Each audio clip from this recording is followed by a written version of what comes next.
வணக்கம். இன்றைக்கி நம்ம இந்த சத்து மாவு கஞ்சி எப்படி ரெடி பண்ணுறதுன்னு பார்க்கலாம் வாங்க.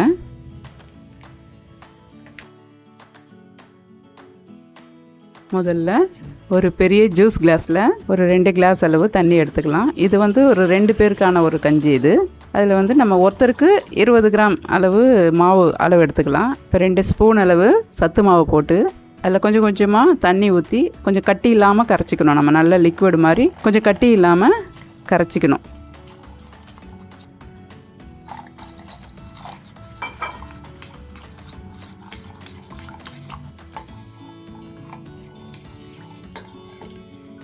கரைச்சி முடிச்சுட்டு இப்போ நம்ம ஸ்டவ்வில் அந்த தண்ணி கொதிக்க வச்சுருக்கோம் பார்த்தீங்களா, அந்த தண்ணி கொதிக்கும் போது ஸ்டவ்வை கொஞ்சம் சிம் பண்ணிவிட்டு நம்ம கரைச்சி வச்சுருக்க அந்த சத்து மாவை ஊற்றி நல்லா கைவிடாமல் கொஞ்சம் கிண்டணும். அது ஒரு 5 நிமிஷம் கொதிச்சா போகிறோம், வெந்துடும். அதுக்குள்ளேயே நம்ம ஏற்கனவே வறுத்து இருக்கிறதால அந்த உள்ளே இருக்க பொருளெல்லாம் அது வெந்துடும், ஈஸியாகவே வெந்துடும். ஒரு 5 நிமிஷம் கொதிச்சா போகிறோம்.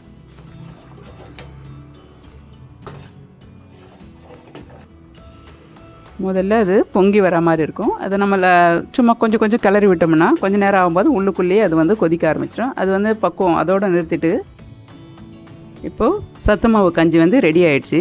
இது என்னோடய பசங்களோட விருப்பப்படி நான் அதில் பால் சர்க்கரை சேர்த்து அவங்களுக்கு கொடுக்குறேன். இப்போது இதில் காசி வச்சுருக்க பாலை நம்ம சேர்த்துக்கணும். நம்ம தேவைக்கேற்ற மாதிரி கொஞ்சம் சர்க்கரை சேர்த்துக்கணும். இது என்னோடய பசங்க விருப்பப்படி அவங்க சர்க்கரையும் பாலும் தேவைன்றதால நான் சேர்த்து செஞ்சுருக்கேன்.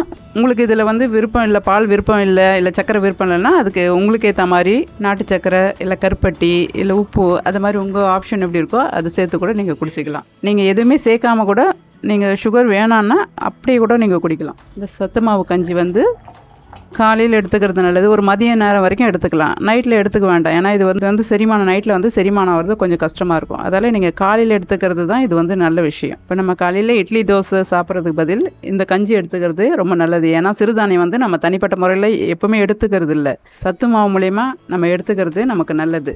இதில் என்ன பெனிஃபிட் இருக்குன்னா, இப்போது பொம்பளை பிள்ளைங்களாம் பெரிய பசங்களாகும்போது அவங்களுக்கு இடுப்பு வலி கை கால் வலி அதெல்லாம் சரியாகும். அவங்களுக்கு இடுப்பு நல்லா ஸ்ட்ராங் ஆகும். இப்போ பொம்பளை பசங்க மட்டும் இல்லை, எல்லாருக்குமே வயசானவங்கலேருந்து சின்ன பசங்கலேருந்து எல்லாருக்குமே இந்த கஞ்சி இந்த எலும்பெல்லாம் ரொம்ப ஸ்ட்ராங் பண்ணுறதுக்கு உதவியாக தான் இருக்குது. இதில் இவ்வளோ அட்வான்டேஜ் இருக்குது. சத்து மாவு வேணுன்னா கீழே தெரிகிற நம்பருக்கு வாட்ஸ்அப் பண்ணுங்கள். நன்றி.